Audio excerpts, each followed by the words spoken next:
عاشق وینکٹیش کی موت کا غم، رشیدہ بیگم نامی لڑکی نے ہوٹل کے کمرے میں خودکشی کر لی۔ آندھرا پردیش میں واردات۔ ریاست آندھرا پردیش کے وشاکھاپٹنم کی ایک ہوٹل کے کمرے میں نوجوان لڑکی نے مبینہ طور پر خودکشی کر لی۔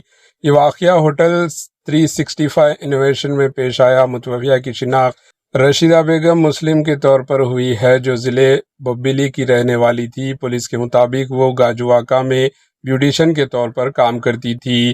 اطلاعات کے مطابق 6 جولائی کو لڑکی کے عاشق وینکٹیش گنیش کا دیہانت ہو گیا۔ اس واقعے کے بعد رشیدہ بیگم شدید ذہنی صدمے اور غم میں مبتلا تھی۔ بتایا جا رہا ہے کہ محبوب عاشق کی جدائی برداشت نہ کرتے ہوئے اس نے اپنی زندگی ختم کرنے کا فیصلہ کیا۔ اتوار کے روز رشیدہ بیگم نے خودکشی کی غرض سے ہوٹل 365 انوویشن میں اکیلے ایک کمرے کرائے پر لیا۔ دوپہر تک اس نے کمرے کا دروازہ نہیں کھولا، جس پر ہوٹل عملہ کو شک ہوا۔ کئی بار دروازہ کھٹکھٹانے کے باوجود کوئی جواب نہ ملنے پر عملہ نے تقریباً 1 گھنٹے تک انتظار کیا۔ بعد ازاں پولیس کو اطلاع دی۔ پولیس موقع پر پہنچی اور دروازے توڑ کر اندر داخل ہوئی، جہاں رشیدہ بیگم پنکھے سے لٹکی ہوئی مردہ حالت میں پائی گئی۔